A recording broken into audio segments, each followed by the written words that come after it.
Oklahoma is going to beat Texas with or without John Mateer.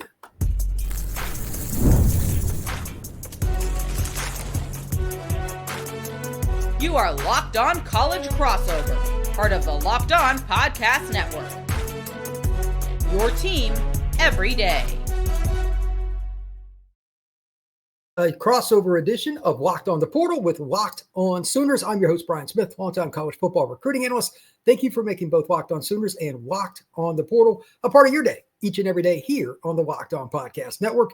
We're going to be talking about Oklahoma recruiting, some portal needs after this season, but most importantly, the two prime subjects that Oklahoma fans want to talk about is John Mateer playing, and are we going to beat Texas?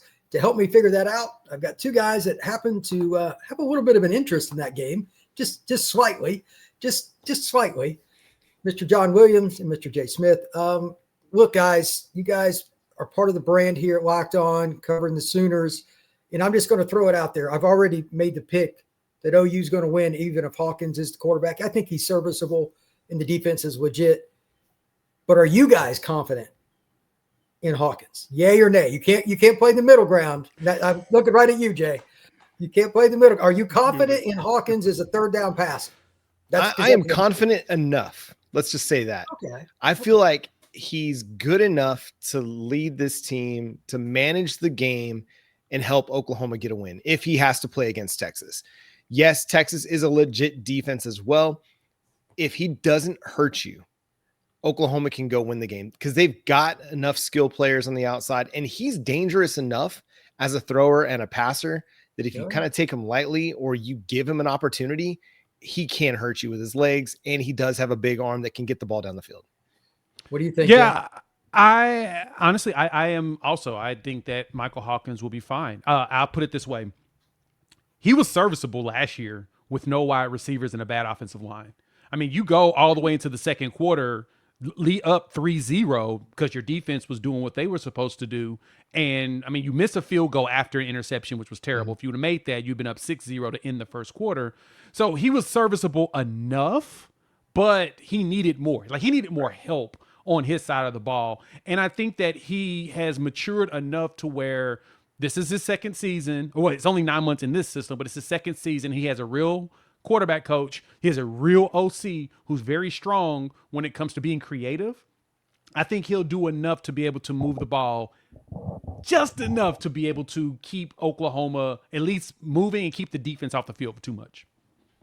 That's fair. That's kind of where I'm at too. When I watched him last year, I was at the Auburn game.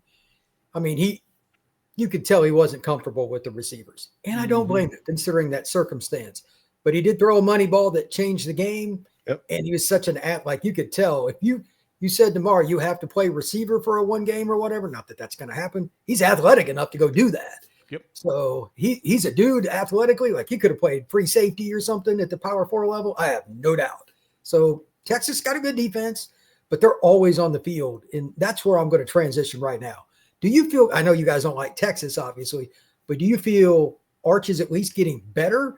Like, he made a couple of really good throws against Florida, but they have no running game. So this game might be on his right arm because they had their running backs in the last game. This is one of the worst stats in Texas history. 11 carries for the running backs, 15 yards.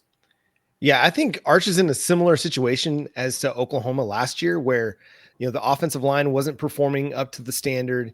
You're not getting enough big plays out of your wide receivers. Now they're healthier than what Oklahoma was last year. It's just the things around him aren't great. When I see Arch play, what I see is a guy that's making something out of nothing a lot of times. But when the easy things are there for him, it's not always clean either. So I'm not exactly sure what to make of Arch yet. I think he's an improving player, and I still think he's got the chance to be a really good quarterback. It's just not getting enough help from his offensive line. And when you're under duress, as you know, as many of our listeners know, if you're a quarterback that's under duress, it doesn't matter how good you are, you can get beat. Tom Brady got beat in 2 Super Bowls by the New York Giants because he was under duress constantly. So if you can put a good quarterback under duress, it's not going to matter if you've got a Ryan Wingo on the outside, if you've got a Jack Andrews to catch passes over the middle at tight end. I mean, you've got to protect your quarterback. And if Arch's not protected, he could look uncomfortable and make some uncomfortable throws. Number 15 in Kansas City would go along with those sentiments, by the way. Yes. He's not looked so good in 2 Super Bowls. I wonder why. He was on his back the whole game. So. Right. Yeah, and that's the biggest struggle that Texas offensive line, and I guess Texas fans didn't want to admit this, and they're now starting to admit it, that when you lost 4 dudes to the NFL on the offensive line and you didn't have a whole bunch of starts across the line together, that chemistry struggles. And I guess the biggest thing, too, is you didn't realize how bad that left guard spot is. I think they've had 2 dudes that's had to play in there, and they're just getting abused. And Florida, to their credit, got to the house on a regular basis to make things harder for Arch Manning. So he may have PTSD going into this game, specifically because Oklahoma has a really good defensive line this year. Like, the big stat to me that jumped out is third down conversions. Oklahoma's number 1 in the country on defensive side of the ball in third down conversions. Texas is like 116th. So they struggle on that. And there's a few other stats that I've looked at as far as the advanced numbers. Success rate, Oklahoma's up here on the defense at the top. They're stopping you. Texas is down here in being able to be successful. That's going to show in this game. The biggest question is no Wisner, who hurt his hamstring again. CJ Baxter, we think, is still banged up, if I'm correct.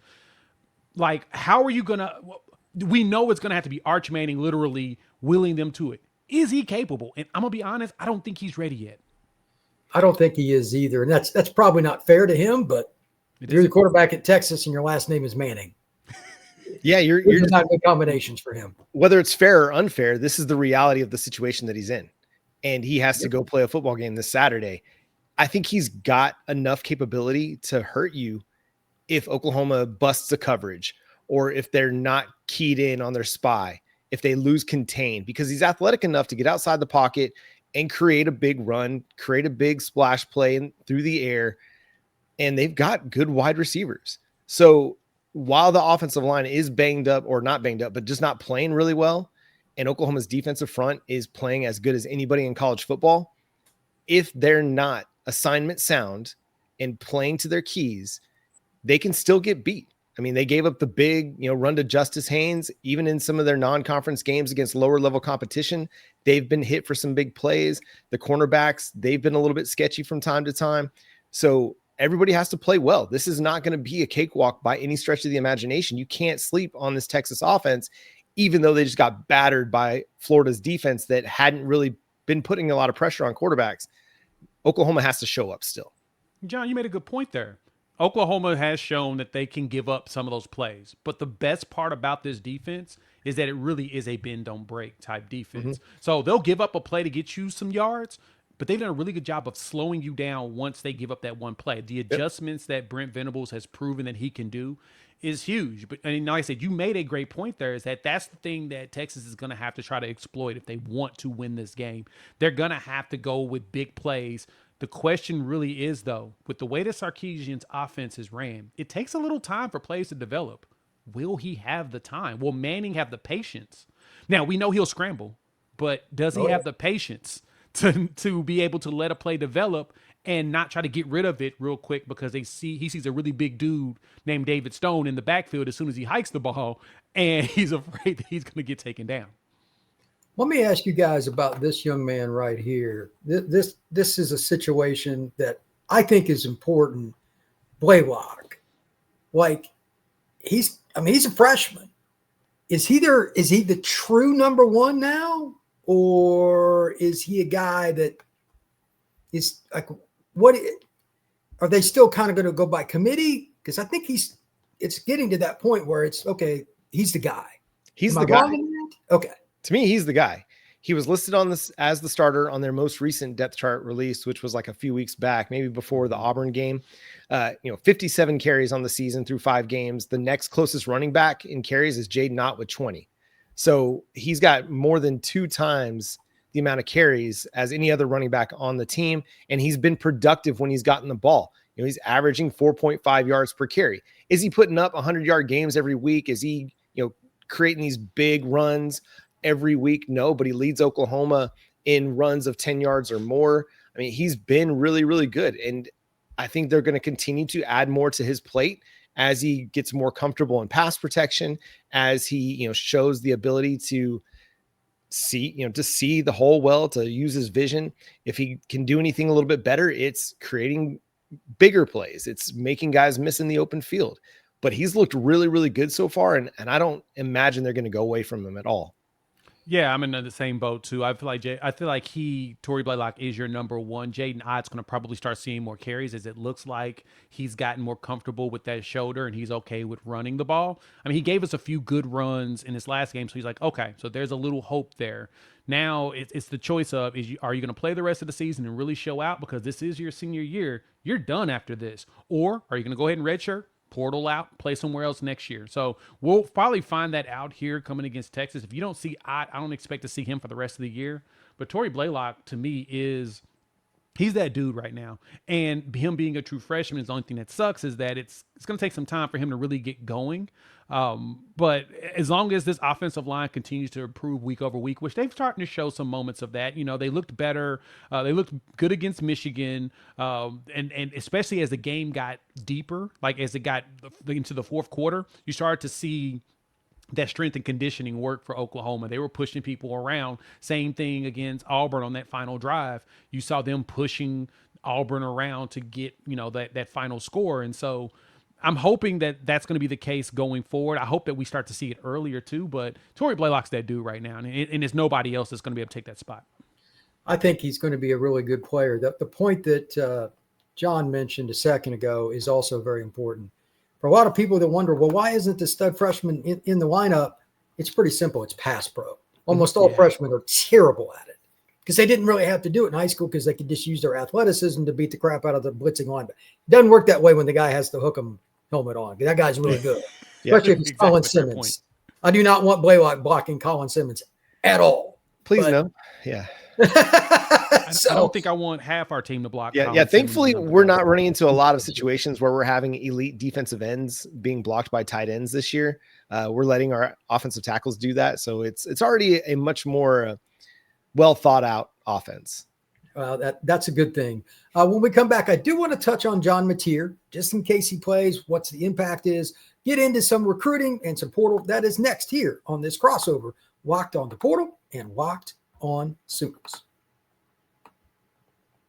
Today's show is brought to you by our friends over at Mazda. Mazda crafts cars for those who do more than simply move.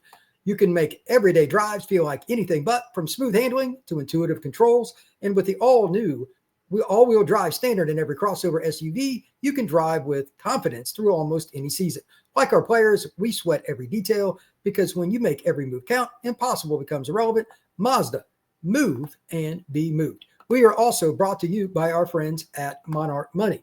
Most people can't name all their financial accounts or even what they're worth, whether it's 401ks, properties, investments, or anything else. And when you don't have the full picture, you can end up leaving money on the table. That's why there is Monarch Money. It's an all-in-one personal financial tool that brings your entire financial life together in one easy-to-use interface on your laptop or on your phone. Monarch is built for people with busy lives. If you put off organizing your finances, Monarch is there for you. Monarch does the heavy lifting. You can work with all your accounts in one place and link them together so you can see clear data visuals, get smart categorization of your spending, and finally feel in control of your money without ever touching a spreadsheet. In a nutshell, Monarch Money is going to put everything right there in front of you so you don't make any mistakes and leave money out there for somebody else to make instead of you. Don't let financial opportunities slip through the cracks. Use code LOCKEDONCollege at monarchmoney.com in your browser for half off your first year. That's 50% off your first year at monarchmoney.com with code LOCKEDONCollege. All right, it is time to talk about something very important. I want to get their take here. Whichever one of you wants to go first, I'm just going to let you all ride this. I'm thinking that John Mateer is not going to play. That's my guess. His hand injuries are funky. But if he does, they'll figure it out. That's a touchy situation. Whichever one of you wants to go with it, why would you play him if he's not 100%? Or why would you, whichever way you want to go, whoever wants to jump in, because if he gets hurt again against Texas, the coaching staff's going to take a lot of heat. So, 100%.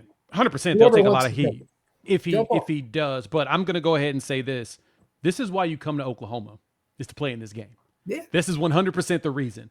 And, shout out to our tortilla presser out there at Chipotle for the uninitiated. There was a post in a Texas A&M message board that someone went to Chipotle in Norman. They had John Mateer in line behind them, and the tortilla presser asked John Mateer if he, how his hand was. And he says, "It's great. I'm playing against Texas." And so we all laugh because it's a message board thing. It's hilarious, whatever. Well, the plot thickened. Right after, underneath that post, someone posted a picture, a selfie with this tortilla presser and John Mateer together, saying that was my nephew or my son had actually talked to John at that Chipotle. And I can confirm that this interaction did happen. So we thought the conspiracy out there was that someone just made this story up. No. It happened. So to me, John's going to probably play. And you're right. The question's going to be if he re-injures himself. Regardless if it's this game or if it's in 2 games. If he gets re-injured, that's going to be a terrible thing. But at the same time, John wants to play in this game. This is the game. This is one of the reasons why he came to Oklahoma. He's from Texas, Little Elm. Nobody looked at him there. He wants to go out there and, show it on the biggest stage in one of the biggest rivalries in the country. So my expectation, John's going to show up. He'll show up questionable all week long on the availability report. And then come Saturday morning, he will be a game time decision. He will be trotted out there with Michael Hawkins. There's something that Ben Arbuckle says about John Mateer every time he talks about him. He says he's not just a quarterback, he's a football player. And football players want to play football. And so if he's close to being 100%, he's going to want to play football. And it's going to be really hard, I think, to keep him off the field. They'll have to just legitimately be like, no, you are not playing. Because, yeah, they got big fish to fry all season long, and they've got big aspirations. And you're going to want your quarterback available, not just for Texas, but for the rest of the season. Brent Venables has taken a big picture approach on this, and that's why they went ahead and did the surgery, back during the bye week to just go ahead and get ahead of it, because they wanted to try and make sure that he was back at some point for this season, whether that's this week against Texas or it's the following week against South Carolina or Ole Miss, or, keep pushing the ball down the road if you want to. They're going to make the wise decision, and that could still mean that he's available this week. Well, here's my take on it. If he can really go, you let him play. I think he's a very good football player. I think just using the term football player is probably best. Yep. I don't think he's the greatest quote unquote pocket quarterback. Nope. He's not, he's a guy that does well on the run, which with Colin Simmons lined up over there is probably a good thing. But at the same time, he makes plays that other guys don't, because he's probably one of the more underrated runners. So I still don't think enough people went back and watched his Washington State film, or even a little bit what he did against Michigan. Michigan's got a legit defense. He made enough plays that they could win. Are they going to be able to run him 18, 19 times like they did against the Wolverines? Maybe not, but he could still get out of trouble and throw it away and avoid sacks, etc. That's why, for the record, by the way, I'm picking OU 24-17. But I don't have any faith in Texas's offense. And I think Hawkins or Mateer will make enough plays with their legs that they're going to get a couple of special plays that have nothing to do with play calling. And I think Arbuckle is really good. But the athleticism will get them in a few extra spots where they can score. And I think that's why I brought up Blaylock. I think he'll end up having a pretty good game, too. This is going to be his coming out party. Maybe I'm wrong, but that's how I see it. I doubt either one of you will disagree with that sentiment. And I know you like it. As you made that statement, Florida, when you look at the statistics, they were 13th in the SEC in rushing. Like, they were not being able to get any runs whatsoever going. Number 12 is Oklahoma. So not saying that just because it happened for Florida against Texas, it happened for Oklahoma, but Oklahoma's pass protection is probably one of the better ones in the conference. They have a really good pass protection. They've shown it. They've proven it. And if they can just figure it out on this run portion and push that Texas interior around enough, they'll find some holes and be able to get some runs. Like you said, Tory Blaylock may come out in this game. He may get a couple breaks up, at least get some 5 or 6 yards run on a consistent basis. And that's problem enough for Texas. And that's, to me, what I'm kind of thinking may happen in this game. And your point about John Mateer, a lot of people did not watch John Mateer play at Washington State, because if you notice one thing about him, he had a tendency of not getting hit. He did a really good job avoiding getting big hits. Like he would shake some folks and fall in the proper way to where he wasn't getting leveled. Now, he has an occasional where he wants to run somebody over, which I hope he doesn't try to do that in this game, especially with that hand. But if he falls properly on each time he tries to run, he may actually do a really good job of not getting hurt. One more question on the game for you guys. Outside of the quarterback situation, that's low-hanging fruit. What's your biggest concern if you take the quarterback equation out of it? Is it anything defensively, offense, special teams? What's your biggest concern about against the Horns? Yeah, for me, it's covering Ryan Wingo. It's not letting him create big plays down the field.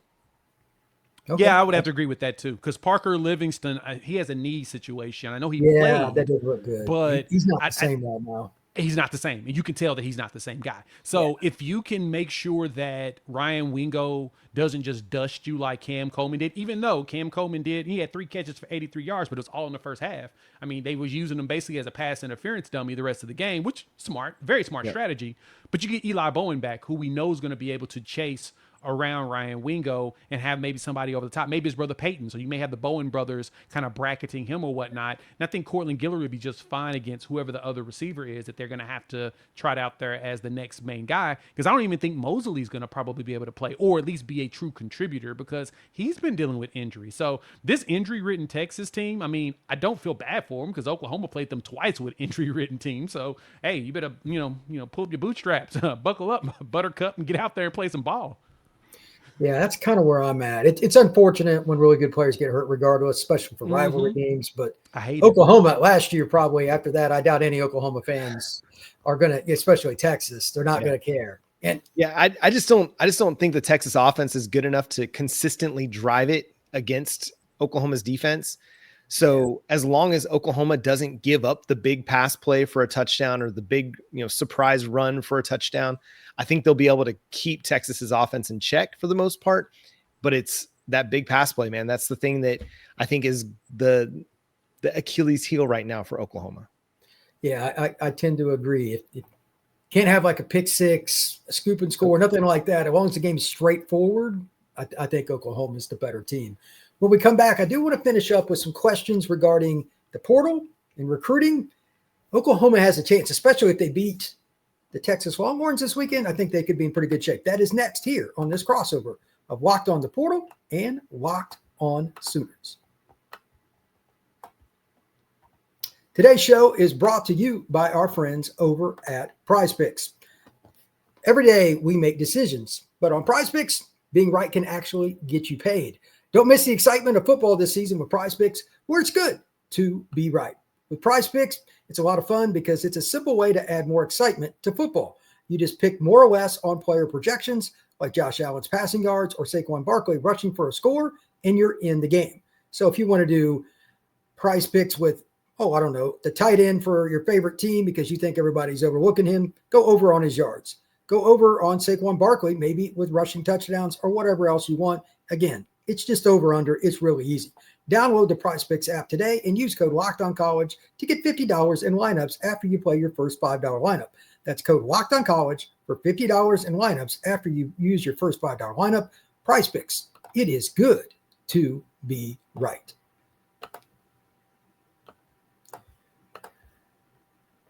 All right, we have to discuss a little portal and a little recruiting. This is the Portal Podcast, after all. You guys hit with the portal this year, Mateer, obviously. Just out of curiosity, take John out of the equation. Who is the second best portal addition for OU right now to this point in the season? Tate Sandell, the kicker. I mean, he's been really good, but I think Kendall Daniels, the Cheetah linebacker, has been really, really good. He's had some up and down moments here in recent weeks, but overall, I think he's performed really, really well. You could look at any of the offensive linemen. I think there's a good, strong second tier of guys. Oh no, what am I even talking about? Isaiah Satania. It's easily Isaiah Satania. What am I talking about, Jay? Why didn't you interrupt me? Come on, because I was hoping you was gonna pick one person instead of going through everybody. I'm sorry, I just couldn't help myself. It's Isaiah Satania. The dude's leading the team in receiving yards. He's been electric on punt returns. Isaiah Satania. Go, Jay, your turn. Yeah, I was going to actually echo that. Isaiah Satania or Tate Sandell. I mean, Sandell walked out there, kicked those 3 field goals, and you feel good about that, specifically because, one, Oklahoma's had some struggles in the kicking game over the last couple of years, especially since the last part of the Riley regime into the Brent Venables era. You've had some struggles there, but you're in the SEC now, and this is a conference where field goals are going to matter. Those kicks are going to be critical for wins and losses, especially as things get tighter. You're going to be playing a bunch of ranked teams going forward. And so Tate Sandell to me is one of the bigger pickups, but it has to be Isaiah Satania. Outside of John Mateer, that dude walked out there and kind of took the wide receiver 1 spot. And I think the best part about him is coming back from injury. He was dealing with a little something in camp. He is basically leveraging the attention that Deion Burks is getting, and now Jaren Kanak is getting as well as he switched positions. He's leveraging their attention, and he's getting open. He's making big plays. That's probably the biggest pickup we have besides him, and then of course Jake Michael at defensive at the center position. Okay, so you guys, I would say that Mateer is as impactful a transfer as there is in the country this year. Mm-hmm. After this season, give me the 2 positions that are not just important, but like we got to fill them. We have to hit if we're going to be good again in 2026. Oh, man. I'm going to go right tackle. Okay. I don't know where they go. Like left tackle is Michael Fasusi. You feel good about the future there. Your guard situation, I think you feel pretty solid about. Right tackle, I think you can still look to improve on that spot, unless you just feel like one of these true freshmen that's coming in is going to be able to have a Michael Fasusi like impact. But I don't think you can bank on that. I think you've got to go into the portal and make sure you find a not just a serviceable right tackle or a solid right tackle, but a legit SEC offensive tackle.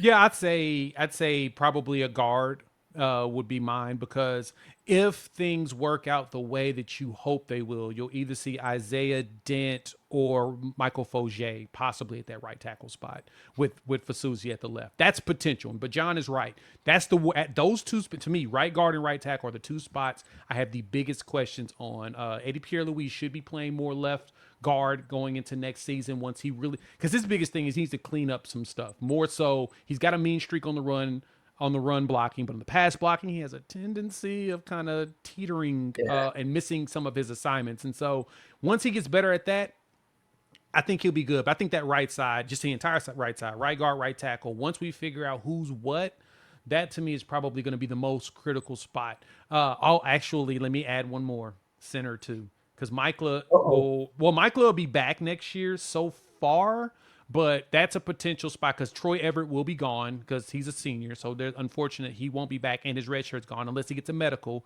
but I doubt he does.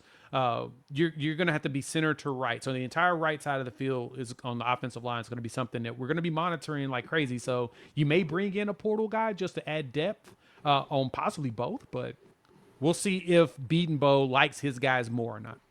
I think an under the radar potential addition that they could look at is either defensive tackle or defensive end. You're going to lose, R. Mason Thomas and Marvin Jones Jr. after this year.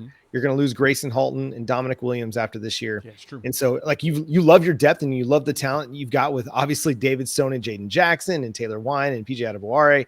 You love all of those guys, but do you love the guys behind them enough or love the rotation enough to not go into the portal? So if they found a big time defensive tackle that they wanted to say, hey, come play with us for a couple of years in this rotation with Jaden Jackson and David Stone, and you're going to be able to produce. Yeah, we're going to play 4 guys, but you're going to be able to produce because we've got some dudes on defensive line. So I think those could be some under the radar places that they look to add maybe another veteran, some guy with experience to add to that rotation. Because I mean, you're great with Jaden Jackson and David Stone as it is, but what do you got coming up behind that? Do you feel comfortable enough with that rotation as it is? I got to ask this, and I know this will make Jay very, very concerned. Mateer's going to be gone after this year. Do you feel good enough about Hawkins? I'm just saying, like, if he does, I don't know. I don't know if does he have another year technically? Yeah, he's got one more year. He's only redshirt junior. It's hard to say what guys going to the draft because quarterbacks are so overdrafted. Oftentimes they leave because even if they shouldn't, they'll go late first round, early second. It's ridiculous, but it's a guaranteed payday. I get it. If he leaves, do they have to hit the portal? That's a good question. And the answer to that's going to be really the development of Michael Hawkins along with Jet New behind him and with Newbar behind him. And then you're bringing in Bo Bentley, So you're bringing in a top 100 recruit that kind of reminds you of John Mateer in his game, in the way he plays. Yes. So you might get lucky there to where the players around will develop well enough to where you don't have to play him, or he walks in and takes the job. I'm not sure, but that is a very good question. The other thing too is, as John mentioned, there is a chance that Mateer could decide to come back for one more year. The defense will probably be at its peak because the secondary should be at its strongest next season. You'll have Bowen coming back most likely. You'll have both Bowens. You'll have a free safety who's going to most likely be either Michael Boganowski or Reggie Powers starting at the free, and then you'll have Cortland Guillory who's been developing like crazy at the other corner. So and then linebackers, Kip and Kobe can come back one more year. Mm-hmm. You've got a lot of opportunity where you may have the most stacked defense with development possible that could lead you to a second chance at pushing for a playoff berth or even for a title. So Mateer could look at that and say, I kind of want to come back and play in all of that because Giovanni Gibson will be back at receiver. You've got so many pieces that could help with that. So, but the question is going to be, what does Michael Hawkins look like after this season? And then, of course, what does Bo Bentley do when he come in? Yeah, I think if Mateer doesn't come back, I almost feel like they've got to go find some competition for Michael Hawkins Jr. Just from what we've seen so far. It's not to say that he couldn't go take the job, but you might want to find a veteran quarterback that fits the system, that has some upside to him, that can either push Michael Hawkins Jr. or at least is a serviceable option for you as you continue to develop those guys. I think that's fair. Here's the wild card for every team in this boat. This isn't just an Oklahoma problem. Barring something changing, but with the court system, anything's possible. There's no spring window. Right. So you don't get to see Michael in spring. So as the saying goes, you have to plan for the worst and pray for the best. Yep. And that means you got to go out and spend. Here's the problem. Everybody's in the same boat. Can you imagine what the quarterback market is going to be like for anybody that thinks they can make a playoff run? They're going to be quarterbacks make $2 million that have no chance of freaking starting. Yeah. So what does a top 4 quarterback make? Because Miami's going to be in the market again. Like, you know, they got about the deepest pockets outside of Oregon in the sport, et cetera. Like, it screws it up because Oregon and Miami set the table, and then it screws it for everybody else. Yeah. So I was going to say, like with Miami, like you said, they're definitely going to be in the market because it doesn't seem like they actually recruit quarterbacks or something like that. It seems like they like to just go for a veteran and plug them in and say, go run things and make it happen. And that can be a successful setup. I guess the big question for me is going to be, what does Ben Arbuckle feel like he needs in order to be successful going forward? Truth be told, the way that these games are going for some of these coaches, Arbuckle's name's going to keep popping up in head coaching jobs. And if a really good one populates, he could end up taking it. If it's a really good one, like I think he'll take the Brent Venables approach up. I'm not going to take just any job to be a head coach. I'm only 29. I'm going to be smart. They're paying me a lot of money here to do one side of the ball and get really good at refining it. Let me wait and see if there's a job that I have an actual chance at being successful at before I take it. So I don't see him taking anything, but there are going to be potentially some bigger jobs that could open because success hasn't been hitting the way it should have been. Yeah, don't take the Arkansas State job. No. Resist. Don't take Oklahoma State. Don't take. Yeah, don't go somewhere you can't recruit. You got to go somewhere where recruiting is natural. That's exactly. Yeah, because he's going to have success eventually down the road. There's no hurry. He's so young. He's got plenty of time to go be a head coach somewhere. And I do think it's going to be a really fascinating quarterback market this offseason because there are going to be a number of really intriguing names available, like Austin Simmons. Could Nico Iamaleava get back into the portal? What about that Western Carolina quarterback who just seems to light up the record books all of a sudden, Taron Dickens? Like, there's going to be a lot of intriguing names that people are going to definitely throw some money around at. And so I think Oklahoma could very well be in the market, or they could just say, hey, look, we like the development that Michael Hawkins has achieved at this point. And they just put all their eggs in that basket. I don't know. We'll see, man. Last question. You guys are sitting around 19 commitments, I believe. Only 2 offensive linemen. There's a kid at Omaha North I think they're involved with. There's probably, or not Omaha, but Norman North. They need to get at least 3 linemen in every class like everybody. So I know they need that. But where else do they need to hit before this class concludes in early December? To me, they need to go ahead and pull the trigger on another running back. unless they decide to go to the portal and get a back. Like if we're talking about who will be a good portal addition, honestly, running back is probably one that we're not talking about enough. I mean, Ott is a senior. You'll have a true freshman, Tory Blaylock, but you're going to need some additional bodies to go with it, with Xavier Robinson as well as Taylor Tatum dealing with injuries. You're going to have to make sure you have additional bodies out there just in case. Javante Barnes will be gone as well because he is a senior. So to me, for Oklahoma, they're probably going to need to go grab another running back. Zephyr Walker is a good pickup. I like his game, but you're going to need to add another back to go along with what you're doing. Like this is the class you're probably going to need two. And just like you mentioned, you're going to need probably one more, if not two, offensive linemen. Now with that makes me think that they're probably going to shop in the portal more, because it feels like if they don't feel it as they feel the recruits that they really want, and then they kind of piece in the transfers they need, which has probably been the best way to approach the portal, which I appreciate that the staff has done. Because if you really look at it, the only spot where we have a lot of transfers playing right now is at center. Offensive line and wide receiver. That's really where you got the most. You've got one like additional player on the defensive line. Well, two.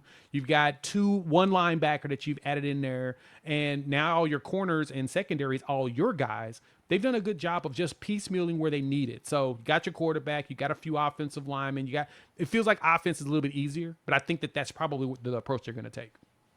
Yeah, they're using the portal to address the needs. They're using their recruiting classes to really build the foundation of this program. And a running back to keep an eye on is Caden Jones, the Oklahoma legacy. That'd be one that I would really like them to circle back on. I know that I'm not sure exactly what the relationship is like there right now, but that was somebody that they were communicating with at one point in time, and he committed to Oklahoma State, decommitted from the Cowboys after Mike Gundy got fired.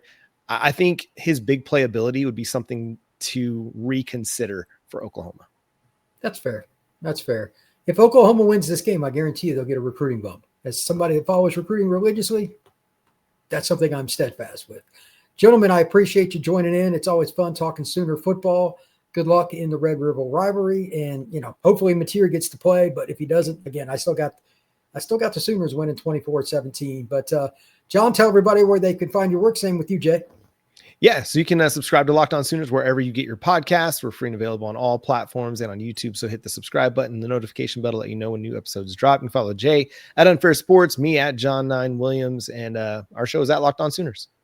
Absolutely. I appreciate it. You can find my show wherever you get your podcast, YouTube, Spotify, Apple, and everywhere else. Thank you very much. Everybody have a good one. Boomer Sooner. Texas sucks.